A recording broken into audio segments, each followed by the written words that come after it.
pessoal, boa noite. Começando mais uma live semanal aqui no Viva no Comando. Um pouquinho atrasado aí, mas o dia hoje foi corrido mas eu consegui aí elaborar ah, uma live aí um pouco objetiva a respeito de corretoras de valores.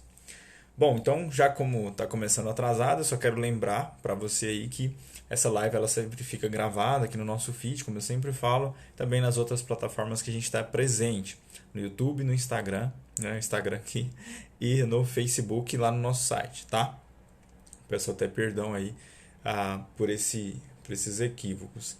Mas vamos lá. Outro ponto é para você que não conhece também as nossas lives semanais, elas acontecem todas as quintas-feiras, às 19h19, sempre trazendo um ponto aí relevante, né? Um fato relevante, um ponto de destaque da semana que a gente pode discutir aqui e isso pode ser de fato considerado aí como aprendizado, né? Não simplesmente discutir por discutir, tá? Então eu separei alguns pontos, por isso que eu estou olhando para cá, para poder explicar para vocês. O primeiro ponto é o que é. Eu sempre começo as lives explicando o que é aquilo que eu vou falar. Então, o que é corretoras de valores? O que são essas corretoras de valores? Elas são intermediadoras de compras de valores mobiliários, ou seja, de títulos, de ações, de ativos de um modo geral.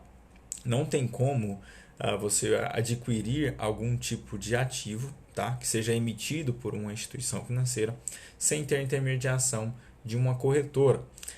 De um grosso modo, seria o mesmo exemplo de você fazer, por exemplo, sendo até redundante, né? Mas entrar com um processo judicial. Não tem como você entrar com um processo judicial sem ter um advogado, nem que seja você mesmo, mas não tem como. E não tem como você, usando essa analogia, não tem como você fazer investimentos, ou seja, comprar ativos sem a utilização de uma intermediação, ou seja, sem uma corretora de valores, tá? Essas corretoras elas precisam ser registradas, né, na CVM, que é a Comissão de Valores Mobiliários, mas eu vou falar um pouquinho mais na frente sobre isso. E também precisam ter o aval, o registro do Sistema Financeiro Nacional, tá?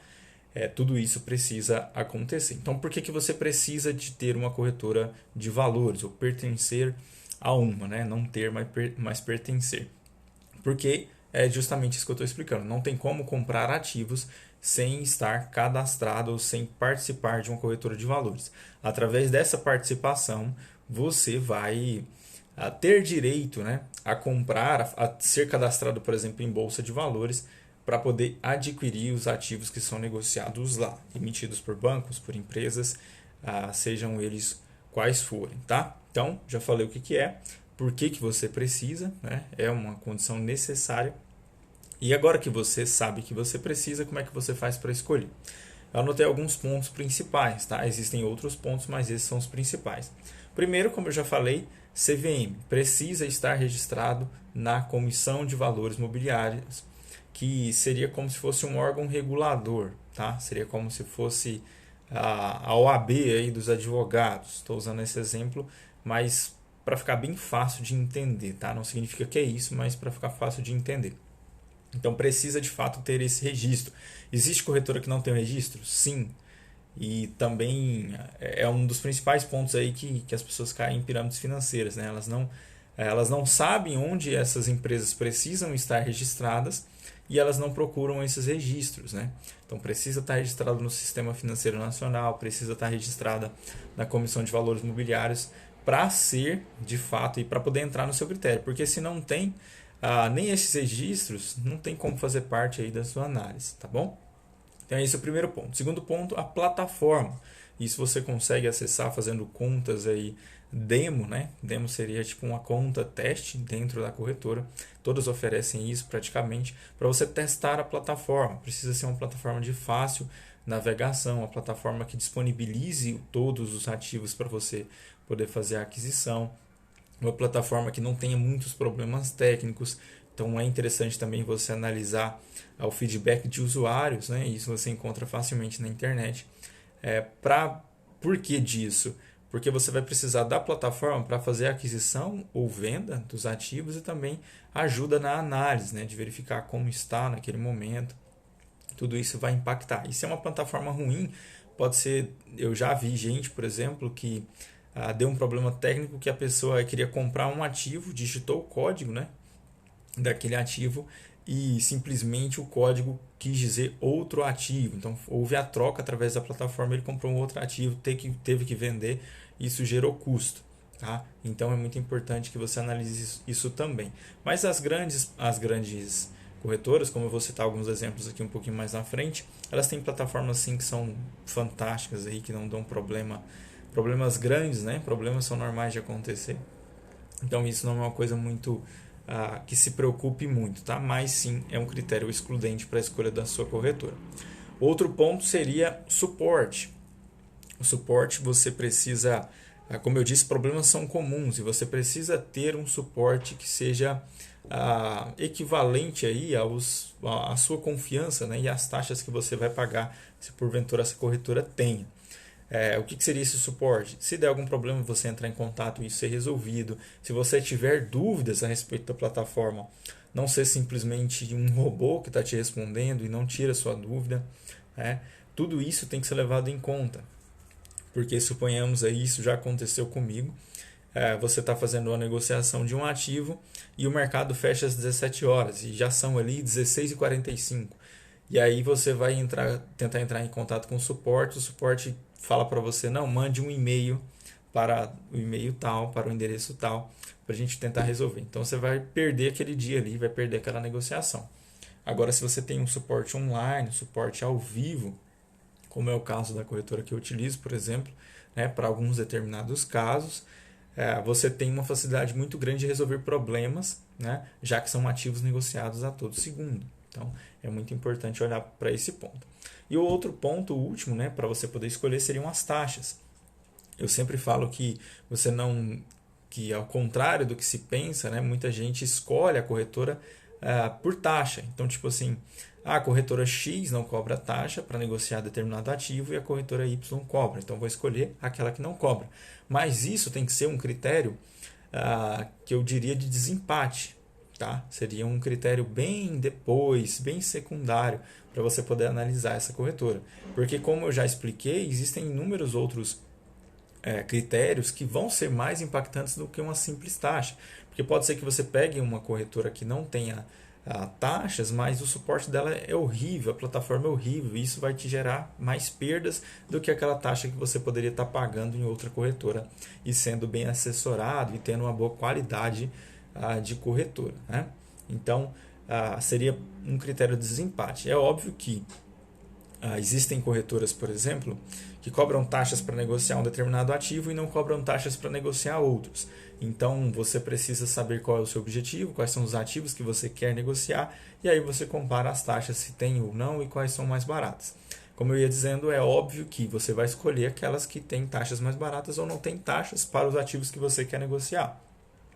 Mas sempre que isso seja um critério de desempate, tá? Um critério secundário e não primário ou primordial para que seja feita a sua escolha. Outro ponto, como é que você faz para analisar a corretora depois que você já escolheu? Suponhamos que você fez a análise, escolheu, já está fazendo os seus investimentos. E significa que ela vai ser a sua corretora para o resto da vida? Não, pode ser que seja? Pode, mas você precisa analisá-la, né? Continuar analisando. O que você precisa continuar analisando? Primeiro ponto, problemas técnicos, né? Uma plataforma que dá muito problema técnico. A questão do suporte também, como eu já falei, você precisa, ao necessitar desse suporte, você precisa ter esse suporte que seja condizente com as taxas ou condizente com aqueles investimentos que você está fazendo, tá? Por exemplo, existem atendimentos personalizados conforme o grau de patrimônio que você vai atingindo, né? E tudo isso precisa ser analisado, continuar sendo analisado. Não dá para você ter, por exemplo, o mesmo atendimento, se você tem R$1 milhão investidos com intermediação dessa corretora, o mesmo nível de atendimento que uma pessoa que está investindo R$100. Né? É lógico que se der algum problema com 1 milhão, é muito mais a chance... eu vou até ser redundante, mas é muito mais problemático dar problema com 1 milhão do que dar problema com R$100. Então você precisa de um assessoramento muito mais rápido, muito mais imediato. Né? E tudo isso você precisa ir analisando conforme o seu patrimônio vai crescendo. E o outro ponto são as taxas também. Você pagar taxa investindo R$ 100 é uma coisa, pagar taxa investindo R$ 1 milhão vai ser outra coisa. Mas que fique bem claro, como eu disse, na questão de escolha da corretora, isso precisa, perdão, ser um critério secundário e não primário, tá? Um critério teoricamente de desempate. Agora eu vou passar para os exemplos, tá? Eu não vou trazer muitas corretoras aqui porque não faz sentido. Você só precisa de uma. Já vi muita gente aí que tem corretora, tem 3 contas em 3, 4 corretoras. E isso não faz o menor sentido, tá? É lógico que cada um tem o seu objetivo, cada um tem o seu pensamento. Eu não estou aqui para julgar, mas aqui no Viva no Comando não faz sentido você ter conta em mais de uma corretora. Basta você ter a conta em uma corretora que cumpra esses requisitos, que negocie os ativos que a gente precisa adquirir, né, e que traga toda essa segurança. Então eu trouxe 3 aqui para você poder escolher. A primeira delas é a Rico, né, que é uma corretora pertencente aí ao grupo XP. Ela é uma corretora que ela não possui taxa na maioria dos ativos, é uma corretora que tem sim uma segurança muito boa, né? E é uma corretora que não é recente também. Então é uma plataforma muito boa de ser navegável. É uma plataforma navegável, né, na verdade. Eu já tive conta na Rico, mas durou um pouquinho só. Foi um teste que eu fiz, né, e depois eu já passei para outra corretora que eu vou falar mais à frente, que é a que eu utilizo hoje. A segunda corretora, então vale a pena sim a Rico, tá? Tem que passar pela sua análise, mas vale a pena sim. A outra é a própria XP, né? É uma das corretoras aí mais antigas do Brasil. E o único problema dela é que ela possui taxas altas, né, para você negociar esses ativos que a gente utiliza aqui. Então vai depender de você. Se você não tem problema em pagar essas taxas por conta do know-how, por conta da plataforma, por conta de todos os benefícios que a XP dá, tá tudo bem, tá? Isso é uma escolha sua.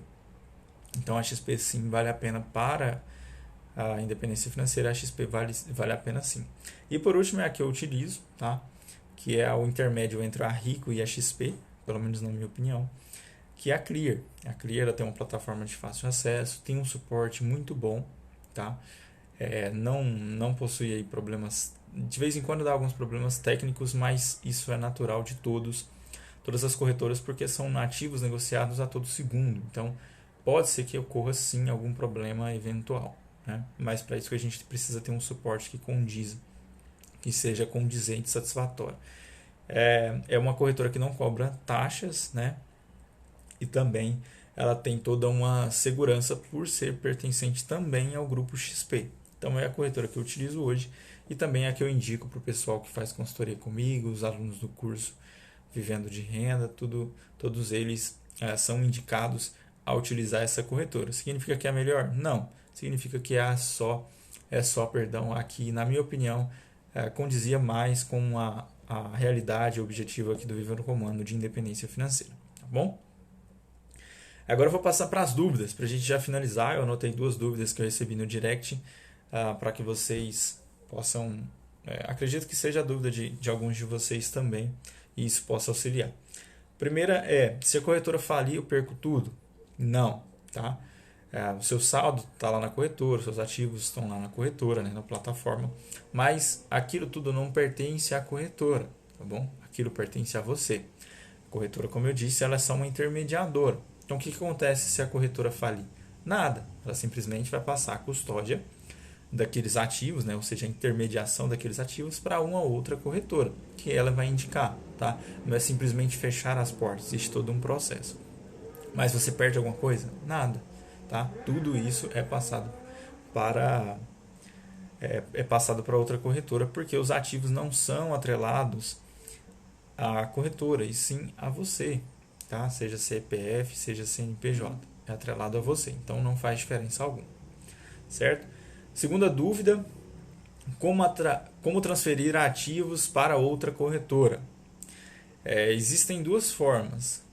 A primeira delas é um pouco mais burocrática, que é a forma correta de se fazer, é transferir a custódia dos seus ativos de uma corretora para outra. Mas tudo isso demanda uma certa burocracia, um tempo, porque você precisa preencher alguns formulários, assinar com autenticação, enviar isso para a corretora, né? Tudo isso faz parte da burocracia e eu acho que tem que ser realmente, porque são coisas valorosas, né? São ativos, são coisas, são bens pertencentes a você. Então, de fato, eu tenho que passar por uma burocracia para ter uma determinada segurança. Então, esse é o primeiro ponto. Basta você acessar lá o home broker da sua corretora e todas são obrigadas a ter esse informativo de como transferir a custódia dos seus ativos de uma corretora para outra. E lá tem a burocracia que é padronizada pelo Sistema Financeiro Nacional, tá bom? E o outro ponto, né, depende aí muito também do seu patrimônio. Eu fiz isso quando eu estava com patrimônio, era bem no início mesmo, bem no início. Meu patrimônio era muito pequeno e eu estava na Rico e queria transferir para Clear. E aí tinha toda essa burocracia, mas eu achava que não compensava. Então o que eu fiz? Eu vendi todos os ativos, tá?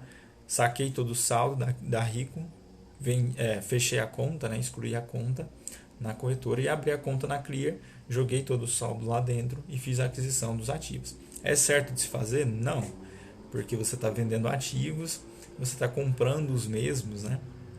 Pode ser o mesmo valor, mas você vai estar comprando os mesmos com valores diferentes. Não é o indicado a se fazer nunca.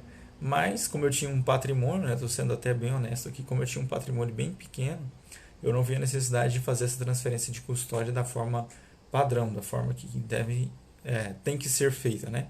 E para mim, como o patrimônio era bem pequeno, não fez diferença alguma esse estilo de transferência de custódia, tá? Mas é só um exemplo que eu estou citando. Mas tem como transferir? Tem como transferir, sim. Por isso que eu estou trazendo aí como analisar a corretora após você fazer a escolha, após você já ter a conta nela, porque se for o caso, você pode sim transferir a custódia para outra corretora que seja melhor, na verdade, né?